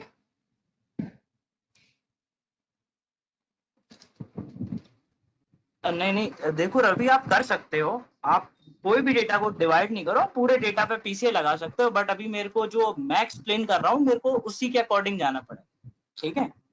अगर आपको हम ये कर सकते हैं नॉट पूरा, हम फिट करा सकते हैं, कोई इशू नहीं है, बट अभी मैं कुछ एक्सप्लेन कर रहा हूँ तो मैं उसके अकॉर्डिंग सोचता हूँ कि अच्छा ये अकॉर्डिंग इसके आपको समझ में आ जाएगा, वरना मैं चाहूँ तो मैं सीधे फिट करा देता हूँ, फिर अगर चीजें समझ में नहीं क्लियर होंगी तो फिर इशू आएंगे, है ना। तो उससे बेटर है एक एक स्टेप के साथ समझ। तो जरा मुझे ना एक चीज करने दो, जरा इसमें से डेटा उठाने दो, डेटा डॉट कॉलम्स में से डेटा डॉट कॉलम आया, वो ये आया, जस्ट अ सेकंड, थोड़ा सा टाइम लगेगा, ज्यादा टाइम लगेगा। कंट्रोल सी,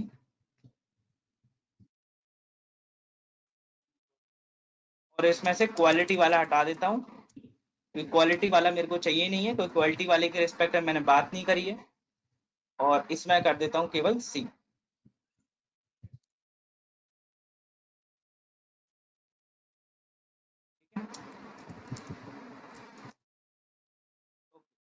अब जरा ध्यान से देखो ये चीज को,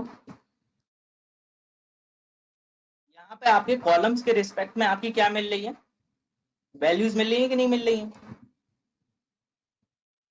यहाँ पे कॉलम्स के रिस्पेक्ट में आपकी वेरिएंस की वैल्यू मिल रही है, वेरिएशन की वैल्यू याद ये देखो, ठीक है। ओके, अब आपके पास क्या है, यहाँ से आप कंपोनेंट सिलेक्ट कर सकते हो कि कौन सा वाला कंपोनेंट ज्यादा इंपॉर्टेंट होगा फॉर एनालिसिस। जैसे जरा यहाँ पे देखना, अगर किसी भी वाइन की क्वालिटी देखें तो सबसे ज्यादा पूरे डेटा में सबसे ज्यादा चीज एक्सप्लेन कौन कर रहा है, फिक्स्ड एसिडिटी वाला कॉलम। कितने परसेंट, 100% डेटा में से कितने परसेंट एक्सप्लेन कर दे रहा है, 29% डेटा को एक्सप्लेन कर दे रहा है, yes or no.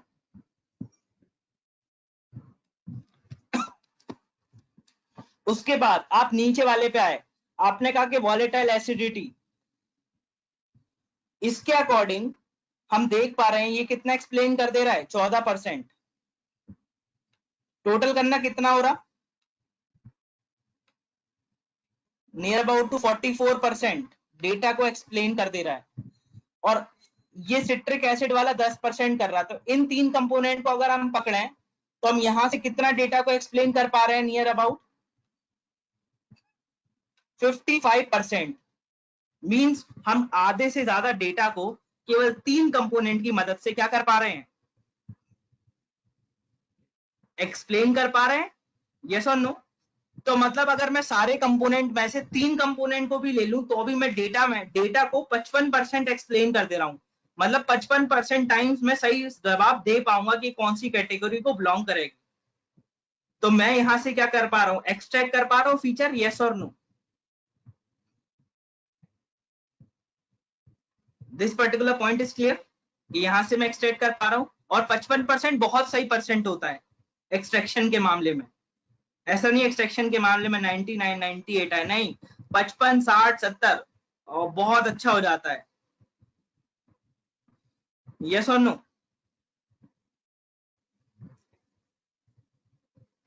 Now what I will do, अब जैसे पीसीए तो मैंने लगा दिया, पीसीए अप्लाई हो चुका है। ओ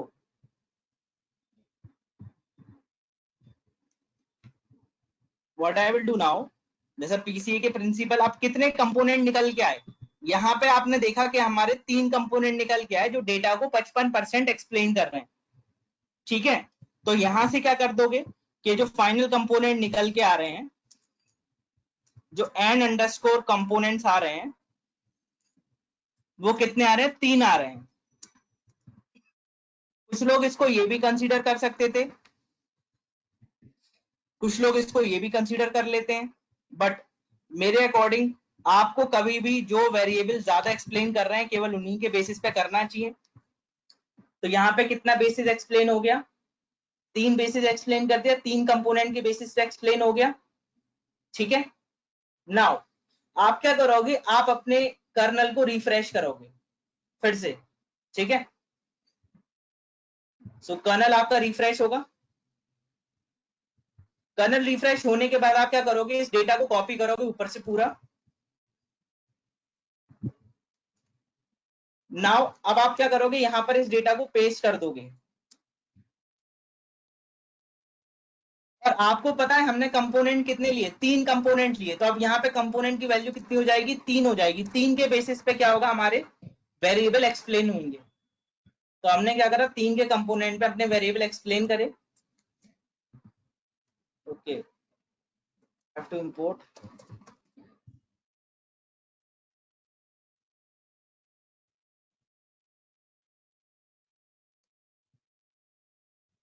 ये एक्सप्लेन हुए 3 के बेसिस पे। ओके, अगर आपको यहाँ पे देखना है तो अब जो वेरिएंस आएंगे वो केवल 3 कंपोनेंट के शो करेगा। यही 3 कंपोनेंट लिए थे हमने,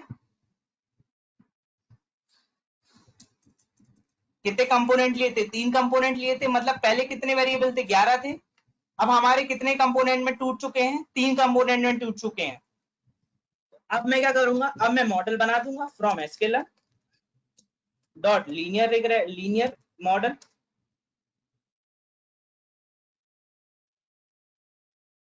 इंपोर्ट लॉजिस्टिक रिग्रेशन,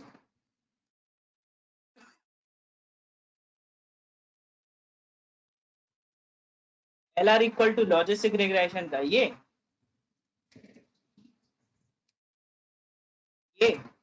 और LR dot fit capital X underscore train comma capital Y underscore train, not small y, it is small y, and Y underscore predict equal to LR dot predict from sklearn dot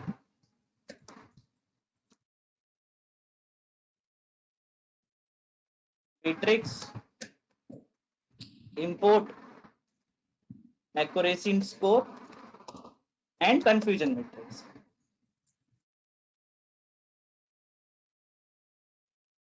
print कर लेता हूं दोनों को।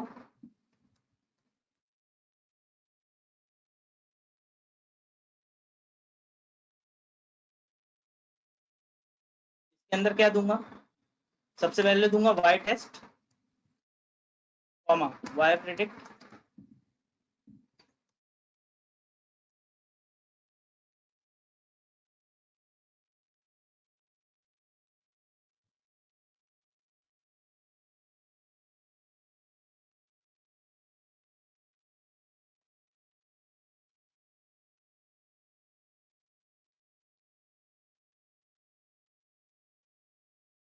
एक second,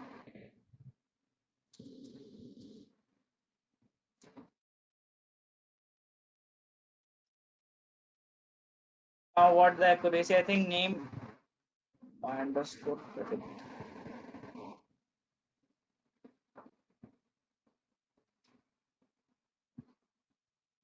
error क्या आ रहा?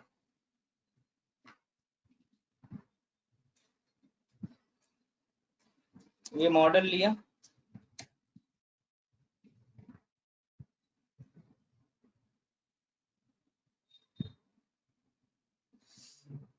Okay logistic था,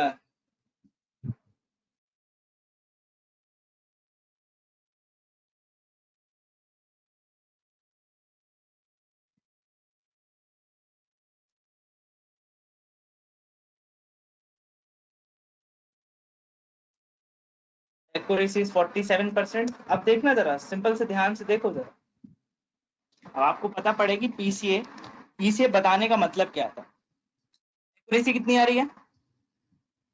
47% आ रही है, यस और नो? आ रही है या नहीं आ रही है? क्या मॉडल अच्छा है या मॉडल बेकार है? भाई एक्यूरेसी काफी कम है, पर एक्यूरेसी कम क्यों है?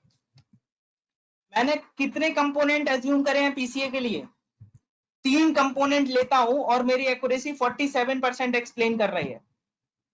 Now I am going to refresh my kernel again. अब मैं काम करता हूं, मैं थोड़ा इसको कंपोनेंट को इंक्रीज करता हूं और फिर रन करके देखता हूं इस पर मॉडल। ये लिया, रन हो गया, पी से कंपोनेंट 6 कर दिए, 6 के बाद फिट कराया, एक्यूरेसी चेक करी, एक्यूरेसी कितनी बढ़ी गाइस? जरा ध्यान से देखो एक्यूरेसी कितनी बढ़ी।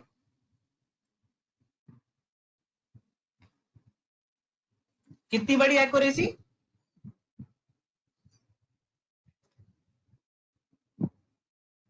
पहले भी इतनी थी ना, अभी भी इतनी है, ठीक है। ओके, मैं काम करता हूं, मैं फिर से कर्नल रीस्टार्ट करता हूं और कंपोनेंट मेरे पास कितने थे? 11। तो मैं काम करता हूं, सभी कंपोनेंट को दे देता हूं, ठीक है। और सभी कंपोनेंट के बाद देखना जरा, मैं क्या करता हूं, ये लेता हूं और इसको रन कराता हूं।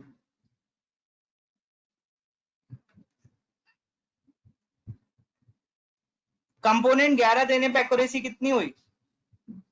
52, near about 52%। Yes or no? इसका मतलब क्या हुआ? आप जरा ध्यान से देखो, आपको अब बिल्कुल एग्जैक्ट समझ में आ जाएगा कि अगर हम उन 3 कंपोनेंट को लेते हैं, 3 कंपोनेंट को लेते हैं, तो वो हमारे लिए कितना 55% डेटा एक्सप्लेन कर रहे थे, और 55% डेटा में हमारी एक्यूरेसी कितनी गई थी? 48%। Yes or no? ठीक है। बाकी 11 कंपोनेंट कितना डेटा एक्सप्लेन कर पा रहे हैं? अगर मैं कह रहा हूं 100% डेटा एक्सप्लेन कर पा रहे हैं, और हमारी एक्यूरेसी कहां पर पहुंचा पा रहे हैं? 52 पे। कितना डिफरेंस है? 4% का डिफरेंस है केवल। There is a difference of only 4%। मैं क्लियर वे में लिख देता हूं ताकि आप लोग को समझ में आ जाए, और फिर उस बेसिस पे आपको ये समझ में आ जाएगा पीसीए कब लगाना है कब नहीं। देखो, मैंने 3 कंपोनेंट लिए थे, तब मेरी एक्यूरेसी कितनी हिट हुई थी? 48, और मेरा डेटा कितना 55% एक्सप्लेन हो रहा था। जब मैंने 11 कंपोनेंट लिए तब मेरी एक्यूरेसी कितनी हिट हुई? 52%, और डेटा नियर अबाउट टू 100 अगर मैं कह रहा हूं अज्यूम हो रहा है, नियर अबाउट टू हो तो होता नहीं है पहली चीज। तो एक्यूरेसी में कितना अंतर है? एक्यूरेसी का जो डिफरेंस है वो कितना है? 4% का है। 4% का मतलब भाई 11 कंपोनेंट ऐड करने पे 4% में वेरिएशन आया, जबकि 3 कंपोनेंट ने वेरिएशन कितना दिया? 40। 8% एक्यूरेसी। इसका मतलब वो 3 कंपोनेंट इतने अच्छी तरीके से आपके डेटा को एक्सप्लेन कर पा रहे हैं जितना कि 11 कंपोनेंट एक्सप्लेन कर पा रहे हैं। ये पॉइंट क्लियर हो रहा है? जितना वो 3 कंपोनेंट एक्सप्लेन कर पा रहे हैं उतने ही वो क्या कर पा रहे हैं, 11 कंपोनेंट एक्सप्लेन कर पा रहे हैं। पहली चीज, लॉजिस्टिक रिग्रेशन शायद इस पे फिट नहीं होगा अच्छी तरीके से, इसके लिए कोई और एल्गोरिथम होगी जो अच्छा काम करेगी, बट वो एक अलग बात है कौन सी एल्गोरिथम होगी। बट अभी हम यहाँ पे देख रहे हैं कितने नंबर ऑफ कंपोनेंट्स पार्टिसिपेट करेंगे, यस और नो। तो यहाँ पे हमारे कितने कंपोनेंट्स निकले, 3। तो 3 कंपोनेंट हमारे कितने निकल रहे हैं, 48% एक्यूरेट मॉडल को सेटिस्फाई कराने के लिए 55% डेटा को सेटिस्फाई करा रहे हैं। इसका ये मतलब होता है कि अगर आप 3 कंपोनेंट्स लेके भी अपना मॉडल बनाते तो आपका जो डेटा होता वो अच्छी तरीके से एक्सप्लेन हो जाता रादर देन 11 कंपोनेंट लेने से।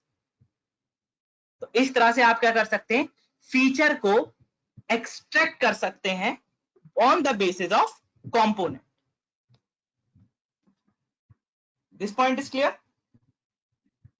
How we can apply PCA in particular concept? वैसे 3 ही था हमारा, 3 लिया था, 11 आप चेंज कर सकते हैं, वो तो हमारे ऊपर।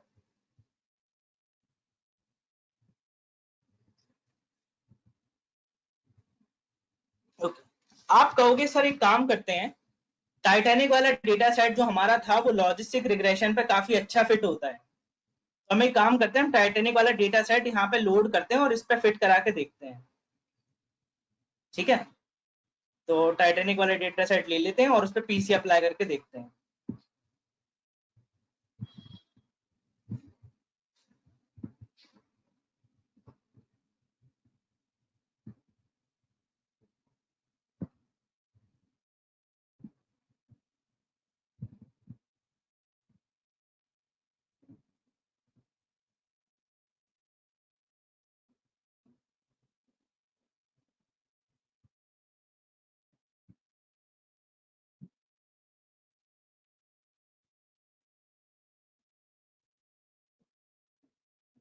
नो शुड ऑल, हमारे पास और भी डेटा होगा ना, एक डेटा ये भी तो है। एक सेकंड इधर आना जरा गाइस, ये देखो,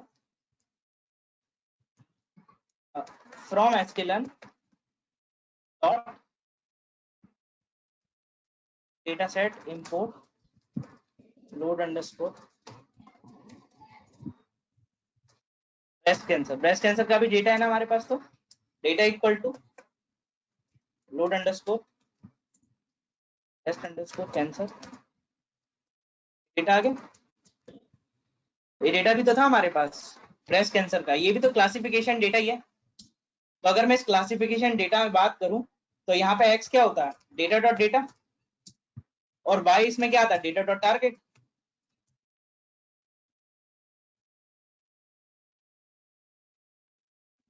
अब आप कहोगे sir data dot data, data dot target, हमने एक्स और वाई सेपरेट कर लिए।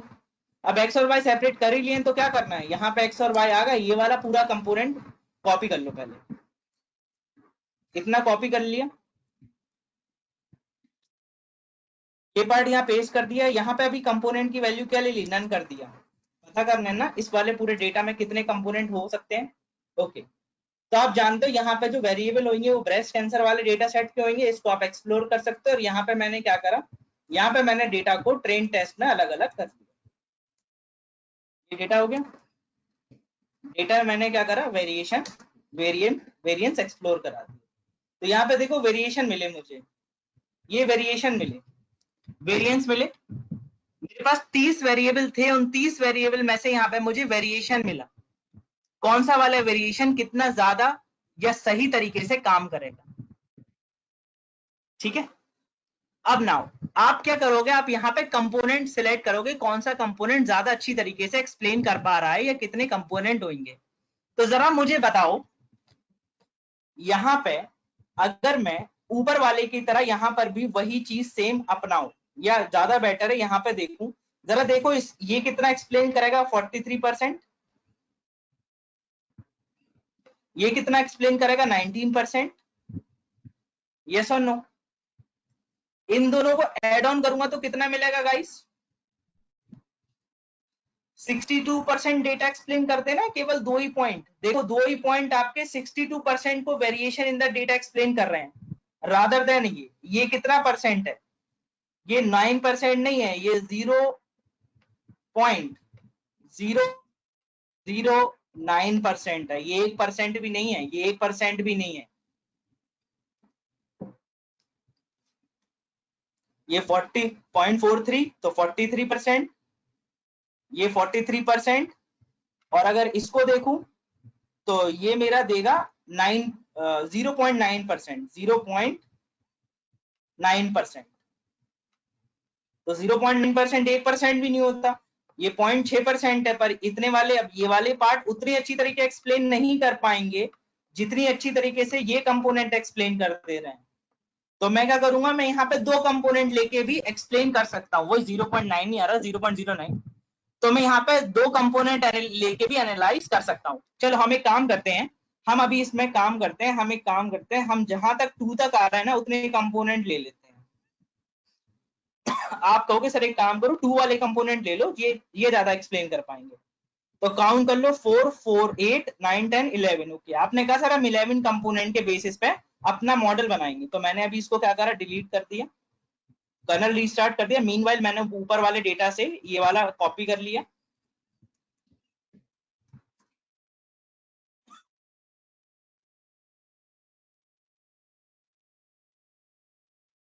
नाउ अब आपके पास कितने कंपोनेंट थे, आपने कहा सर हम 11 लेके चल रहे हैं, क्योंकि आपने कहा कि सर पॉइंट वाले ले लेते हैं, जहां तक 2 पॉइंट आ रहा है वहां तक ओके है, ठीक है। मैंने कहा ठीक है चलो 11 कंपोनेंट ले लो आपके अकॉर्डिंग। आप लोग ने क्या करा, ये रन करा दिया, टेक टाइम, ये रीस्टार्ट हो जाए, इसको रन कर देता हूं। तो जो 30 वेरिएबल थे वहां पे 30 वेरिएबल है, 30 वैसे आपने 11 को जस्टिफाई कर लिया, 11 लेके चले, 11 के अकॉर्डिंग आपने मॉडल बनाया, और 11 के अकॉर्डिंग मॉडल से एक्यूरेसी कितनी है गाइस,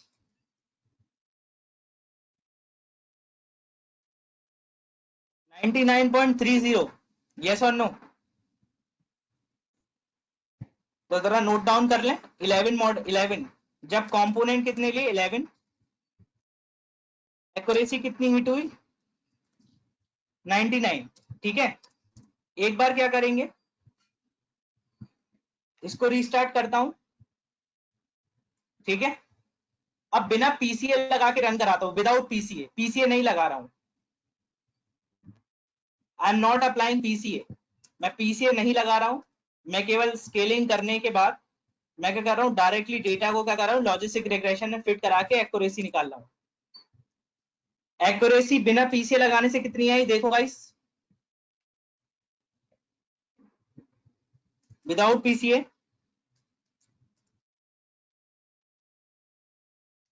एक्यूरेसी कितनी आ रही 98% 0.6, ये 99 पॉइंट या 98 ले रहे, पॉइंट छोड़ते हैं अभी, ठीक है। उसके बाद क्या करता हूं, मैं कंपोनेंट में वैल्यू कितनी लेता हूं, 2 लेता हूं, क्योंकि 2 ही मेरे ज्यादा अच्छी तरीके से एक्सप्लेन कर पा रहे थे डेटा को, ये लिया और इसको रन कराया, एक्यूरेसी देखो कितनी आई, कंपोनेंट की वैल्यू 2 ली, एक्यूरेसी कहां आ रही है 96। इसका मतलब समझ रहे हो कि अगर आपके माइंड में आपको कुछ समझ में नहीं आता, और अगर आप उन दो वेरिएबल को भी लेके चलते, 30 में से 2 वेरिएबल को भी लेके चलोगे तो भी आपका मॉडल कितना एक्यूरेट आ गया 96% एक्यूरेट आ गया। मतलब बाकी जो जितने भी वेरिएबल थे, आई डोंट नो कितने वेरिएबल हैं, अगर हम आपको वेरिएबल देखना तो यहां से आप देख सकते हैं, जस्ट अ सेकंड, और वेयर इज डेटा, ये डेटा है, और डेटा का डिस्क्रिप्शन यहां से ले लेते हैं। डिस्क्रिप्शन में बताएगा कि 30 न्यूमेरिक डेटा है, एट्रीब्यूट कितने हैं 30 एट्रीब्यूट है,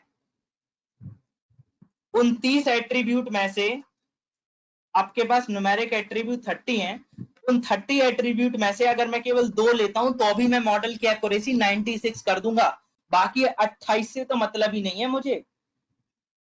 जब 11 लेके चलता हूं तो 99% एक्यूरेट करता हूं, और जब सारे लेके चलता हूं तो 98%। एक्यूरेसी डिक्रीज क्यों हुई, क्योंकि कई सारे इसमें ऐसे होंगे जो इररेलेवेंसी शो कर रहे होंगे।